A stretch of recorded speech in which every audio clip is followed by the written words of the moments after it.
और हमारी अगली खबर का कोड वर्ड है चाइनीज मांझा। ध्यान से देखिए खबर। पतंग उड़ाने वाले भले ही इस पर बहुत भरोसा करते होंगे, लेकिन यह देश में कितनी जान ले चुका है यह सोचकर भी सिरहन पैदा होती है। हर साल यह खबर आती है कि चाइनीज मांझा गले में फंसा और मौत हो गई। दिल्ली से भी अक्सर इस तरह की खबरें आती रहती हैं। इसे लेकर काफी सख्ती की गई है, लेकिन सख्ती का फायदा बहुत नहीं दिख रहा है। खुलेआम इसका व्यापार होता है। लेकिन अब उत्तर प्रदेश में सरकार के एक फैसले की चर्चा हो रही है। यूपी सरकार ने ऑर्डर दिया है कि अगर चाइनीज मांझे से किसी की मौत हुई तो उसे मर्डर माना जाएगा। दोषियों के खिलाफ हत्या का केस चलेगा। ऐसे लोगों के खिलाफ कठोर कार्रवाई की जाएगी। हालांकि उत्तर प्रदेश में चाइनीज मांझे पर पहले से प्रतिबंध है, लेकिन इसका असर नहीं दिख रहा है। मांझे की बिक्री आज भी जारी है। इसी मामले में इलाहाबाद हाई कोर्ट से सरकार को फटकार भी पड़ चुकी है। अदालत की उस फटकार के बाद सरकार ने सख्ती दिखाते हुए नया आदेश जारी किया है। असल में लखनऊ के हैदरगंज पुल पर पतंग की डोर से एक युवक की मौत हो गई। शोएब नाम का एक युवक परिवार का इकलौता बेटा था। इस घटना के बाद लोगों में आक्रोश था। वो सख्ती की मांग कर रहे थे, क्योंकि इससे पहले भी चाइनीज मांझे से मौत की खबरें आती रही हैं। इसके बाद यूपी के सीएम ने सख्ती दिखाते हुए चीनी मांझे से होने वाली मौत को हत्या की श्रेणी में रखकर कठोर कार्रवाई करने का निर्देश दिया। सीएम दफ्तर ने सोशल मीडिया पर यह जानकारी शेयर की। पुलिस को इसके खिलाफ अभियान चलाने का निर्देश दिया गया। सरकार का ऑर्डर आते ही यूपी पुलिस एक्शन में आ गई है। लखनऊ पुलिस ने बयान जारी करके चाइनीज मांझे को लेकर अगले 3 दिनों तक विशेष अभियान चलाया जाएगा। यह कहा है जो भी चाइनीज मांझे का व्यापार करता हुआ पकड़ा जाएगा उसके खिलाफ कड़ी कार्रवाई होगी।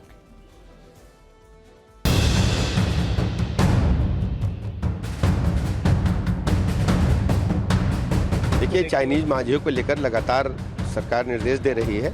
अब इसे बैन कर दिया गया है। उत्तर प्रदेश में किसी भी प्रकार का जो मांझा खतरनाक है, चाइनीज मांझा है, प्रतिबंधित रहेगा। जो इसका उपयोग करेगा, जो बेचेगा, वो विधि सम्मत कार्रवाई की जाएगी। लोगों के जीवन रक्षा के लिए ये जरूरी है कि इस सब चीज़ों को रोक लगाई जाए। माननीय मुख्यमंत्री जी ने किया है, उसका स्वागत करता हूँ। जांच ही नहीं करने की बात हुई है।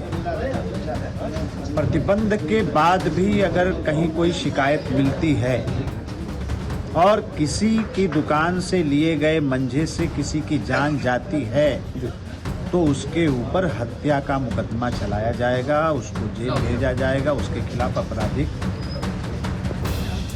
अपराध का मुकदमा चलाकर उसको दंडित किया जाएगा। ये बहुत जरूरी था। हिदायत दी गई है कि कोई भी ऐसा काम ना करे जिससे जन क्षति हो, जिससे किसी के इंजरी हो, चोट लगे। इस प्रकार का कोई भी कार्य न करें।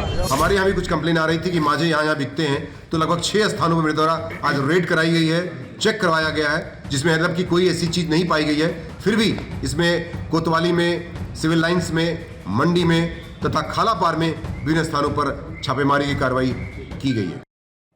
चाइनीज मांझा दूसरे मांझों की तरह धागों से तैयार नहीं होता है। इसे नायलॉन और मेटालिक पाउडर से बनाया जाता है। इसमें एल्यूमिनियम ऑक्साइड और लेड मिलाया जाता है।